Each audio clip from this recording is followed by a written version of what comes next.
Good morning 7th class बेटा अज आप lesson number 6 mountaineers ये वाला लैसन जो आप अज रीड करांगे। सो लैसन की स्टोरी इस तरह है। Mount Everest is the highest point on the planet at 29,028 feet about sea level. So highest point means हुंदा कि सब तो उच्ची चोटी, प्लैनेट मीनस हुंदा आ कि ग्रह कि माउंट एवरेस्ट इस ग्रह की सब तो उच्ची चोटी जिहदी कि उचाई समुंदर तो सी लैवल हुंदा आ समुंदर तो 29,028 फुट उच्ची है। For many people reaching Mount Everest peak is a once in a life time achievement कि लोकां लई कि बहुत सारे लोगों के लिए जिहड़ी माउंट एवरेस्ट की चढ़ाई है, पीक मैंने हुंदा कि माउंट एवरेस्ट की चोटी के सब तो उच्ची चोटी ते चढ़ना एक बहुत वड्डी प्राप्ति हुंदी है। This kind of feet requires huge funds के इस तरह के हौसले वाले काम करने के लिए ह्यूज फंड्स होंगे आ, धन राशि पैसे की जरूरत होंगी है। वैरी टफ ट्रेनिंग के बहुत ज़्यादा कठिन सिखलाई की जरूरत होंगी है। वैरी गुड लक अते चंगी किस्मत की भी लोड़ होंगी है। The first people of stand on the top of Everest were a local climber. हुण इन्हां दे नाम आंदे आ कि जिहड़े पहले माउंट एवरेस्ट ते पुजन वाले लोग सीगे उन्हां दा नाम सीगा तेजिंग नॉर्गे। ठीक है, फर्स्ट व्यक्ति सीगा तेजिंग नॉर्गे और दूसरे सी सर एडमंड हिलेरी। ठीक है, दो व्यक्ति सीगे, पहले सीगे तेजिंग नॉर्गे, दूसरे सी sir Edmund Hillary. A mountaineer from New Zealand in 1953 कि 1953 ਦੇ ਵਿੱਚ ਇਹ ਨਿਊਜ਼ੀਲੈਂਡ ਦੇ ਵਿਅਕਤੀ ਸੀ ਜੋ ਕਿ ਫਸਟ ਟਾਈਮ ਜਿਹੜੇ ਨੇ ਉਹ ਇਸ ਚੋਟੀ ਦੇ ਉੱਤੇ ਪਹੁੰਚੇ ਸੀਗੇ। ਉਸ ਤੋਂ ਬਾਅਦ since then a lot of people have achieved this feat, ਉਸ ਤੋਂ ਬਾਅਦ ਬਹੁਤ ਸਾਰੇ ਲੋਕਾਂ ਨੇ ਇਹ ਕਮਾਲ ਕਰ ਦਿਖਾਇਆ ਸੀ। Some of them are from India too, ਇਹਨਾਂ ਵਿੱਚੋਂ ਕੁਝ ਜਿਹੜੇ ਲੋਕ ਸੀਗੇ ਉਹ ਭਾਰਤ ਤੋਂ ਵੀ ਸਨ।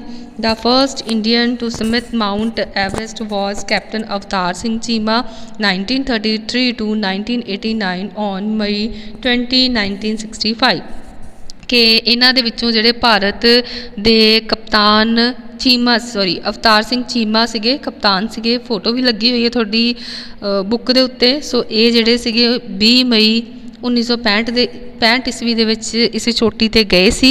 ही was a captain in the 7th battalion. हुण उन्हां दी बटालीयन का नाम आंदा आ parachute regiment at that time कि उस समय वो पैराशूट रैजीमेंट के कप्तान सी। He was promoted to the post of a colonel कि उन्होंने कर्नल की पोस्ट के अहुदे ते सन्मानित किया गया। He was also the 16th person in the world to scale के जिहड़े 16वें व्यक्ति सी जो इस शिखर ते पुजन का जिन्होंने माण प्राप्त होया है। हाँ जी बेटा, नैक्सट है he was a part of the 3rd Indian expedition led by commander MS Kohli and others. Expeditions मेरे हुंदा आ कि मुहिम के जो कमांडर MS कोहली द्वारा अते कुछ होर अफसरां द्वारा तीजी मुहिम चलाई गई सी। भारती मुहिम का हिस्सा सन कि भी इस मुहिम का हिस्सा सन। Kohli was an officer in the Indo Tibet border police. हुण किसी जिहड़े कोहली सीगे वो इंडो ते तिब्बत बॉर्डर के उत्ते पुलिस अफसर सन।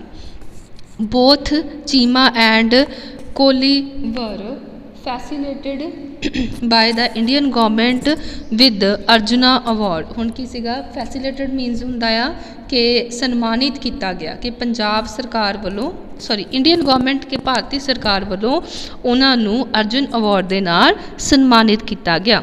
दे also received Padmashri and Padma Bhushan रिस्पैक्टली कि उन्होंने दोनों पद्मश्री और पद्म भूषण जिहड़े अवार्ड ने उन्होंने नाल भी सन्मानित किया गया।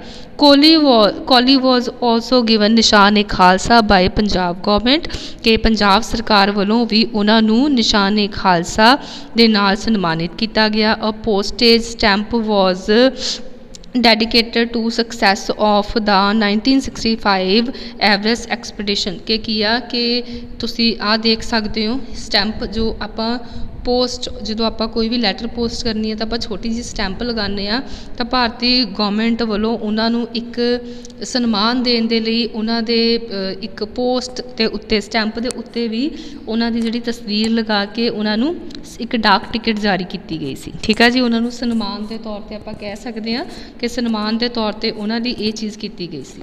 Climbing Everest peak is not a untrained mountaineer ਕਿ ਜਿਹੜੇ ਇਸ ਐਵਰੈਸਟ ਦੀ ਸਿਖਰ 'ਤੇ ਚੜ੍ਹਨ ਵਾਲੇ ਲੋਕ ਹੁੰਦੇ ਹਨ ਕਿ ਇਹ ਅਣਸਿੱਖਿਅਤ ਮਾਊਂਟੇਨੀਅਰ ਦੀ ਤਰ੍ਹਾਂ ਕੰਮ ਨਹੀਂ ਕਰਦੇ। ਠੀਕ ਆ, ਇਟ ਇਜ਼ ਐਕਸਟ੍ਰੀਮਲੀ ਡੇਂਜਰਸ ਕਿ ਇਹ ਬਹੁਤ ਹੀ ਖਤਰਨਾਕ ਮੁਹਿੰਮ ਹੁੰਦੀ ਹੈ। The track to the summit peak of the Everest takes month of physical training and weeks of acclimatization. ਜਿਹੜੀ ਐਕਲਾਈਮਾਈਜੇਸ਼ਨ ਦਾ ਮਤਲਬ ਹੁੰਦਾ ਆ ਕਿ ਬਹੁਤ ਹੀ ਜ਼ਿਆਦਾ ਸਵਾਗਤ ਕਿ ਇਹਨਾਂ ਨੂੰ ਕੀ ਆ ਕਿ ਫਿਜ਼ੀਕਲ ਟ੍ਰੇਨਿੰਗ ਅਤੇ ਬਹੁਤ ਹੀ ਜ਼ਿਆਦਾ ਕਠਿਨ ਪ੍ਰੀਖਿਆਵਾਂ ਦੇ ਵਿੱਚੋਂ ਜਿਹੜੀ ਕਿ ਐਡਜਸਟਿੰਗ ਟੂ ਦਾ ਫਿਜ਼ੀਕਲ ਕੰਡੀਸ਼ਨ ਕਿ ਮਤਲਬ ਕਿ ਇਹਨਾਂ ਨੂੰ ਠੰਡ ਦੇ ਵਿੱਚ ਕਿਵੇਂ ਅਸੀਂ ਰਹਿ ਸਕਦੇ ਹਾਂ। ਹੁਣ ਪੂਰਾ ਪਰਬਤ ਅਗਰ ਤੁਸੀਂ ਦੇਖ ਸਕਦੇ ਹੋ ਕਿ ਪੂਰਾ ਪਰਬਤ ਆ ਉਹਦੇ ਉੱਤੇ ਬਰਫ਼ ਹੀ ਬਰਫ਼ ਆ। ਸੋ ਉਸ ਵਿਅਕਤੀ ਲਈ ਆਪਣੀ ਫਿਜ਼ੀਕਲ ਬਾਡੀ ਦੇ ਅਕੋਰਡਿੰਗ ਕੰਡੀਸ਼ਨ ਕਿ ਉਹਨੂੰ ਪਤਾ ਹੋਣਾ ਚਾਹੀਦਾ ਕਿ ਅਗਰ ਮੈਂ ਠੰਡ 'ਚ ਆ ਤਾਂ ਮੈਂ ਕਿਵੇਂ ਸਰਵਾਈਵ ਕਰਨਾ ਉੱਥੇ। ਸੋ ਉਹਨਾਂ ਨੂੰ ਕਠਿਨ ਪ੍ਰੀਖਿਆਵਾਂ ਦੇ ਵਿੱਚੋਂ ਨਿਕਲਣਾ ਪੈਂਦਾ ਆ। Climber need to get use the oxygen served highest of the mountain ਕਿ ਜਦੋਂ ਜਦੋਂ ਅਸੀਂ ਪਰਬਤ ਰੋਹੀ ਜਦੋਂ ਘੱਟ ਜਿੱਥੇ ਆਕਸੀਜਨ ਹੋਵੇ ਉਹਨਾਂ ਨੇ ਉੱਥੇ ਕਿਵੇਂ ਆਪਣੇ ਆਪ ਨੂੰ ਬਚਾਉਣਾ ਆ ਉਹ ਤਰੀਕੇ ਸਿਖਾਏ ਜਾਂਦੇ ਆ। The routine between 26,000 to 29,000 20 feet is cold the death zone ਕਿ ਜਿਹੜਾ 26,000 ਫੁੱਟ ਤੋਂ ਲੈ ਕੇ 29,020 ਫੁੱਟ ਦੇ ਵਿਚਕਾਰ ਦਾ ਰਸਤਾ ਹੈ ਉਹਨੂੰ ਕੀ ਆ ਡੈਥ ਜ਼ੋਨ ਕਿ ਉਹਨੂੰ ਮੌਤ ਦਾ ਖੇਤਰ ਇਹ ਨਾਮ ਜਿਹੜਾ ਆ ਦਿੱਤਾ ਜਾਂਦਾ ਹੈ। At this height the body cannot get enough oxygen and begin to die minute by minute ਕਿ ਜਦੋਂ ਇਸ ਲੈਵਲ 'ਤੇ ਜਾ ਕੇ ਇਸ ਹਾਈਟ 'ਤੇ ਜਾ ਕੇ ਸਾਡੇ ਸਰੀਰ ਨੂੰ ਆਕਸੀਜਨ ਨਹੀਂ ਮਿਲਦੀ ਤਾਂ ਹਰ ਮਿੰਟ ਵਿੱਚ ਬਹੁਤ ਸਾਰੇ ਲੋਕਾਂ ਦੀ ਮੌਤ ਹੁੰਦੀ ਹੈ। This distance must be covered in less than a day to avoid damage to the body ਕਿ ਜਿਹੜੀ ਇਹ ਦੂਰੀ ਹੈ ਇੱਕ ਦਿਨ ਤੋਂ ਘੱਟ ਸਮੇਂ ਵਿੱਚ ਤੈਅ ਕਰ ਲਈ ਜਾਂਦੀ ਹੈ ਤਾਂ ਕਿ ਕੋਈ ਨੁਕਸਾਨ ਨਾ ਹੋਵੇ। In spite of such dangerous the number of mountaineer to Mount Everest has been increasing ਕਿ ਇਹਨਾਂ ਖਤਰਿਆਂ ਦੇ ਬਾਵਜੂਦ ਵੀ ਜਿਹੜੇ ਮਾਊਂਟ ਐਵਰੈਸਟ 'ਤੇ ਜਾਣ ਵਾਲੇ ਪਰਬਤ ਰੋਹੀ ਆ ਉਹਨਾਂ ਦੀ ਗਿਣਤੀ ਅੱਜ ਕੱਲ੍ਹ ਕੀ ਆ ਵੱਧ ਰਹੀ ਹੈ।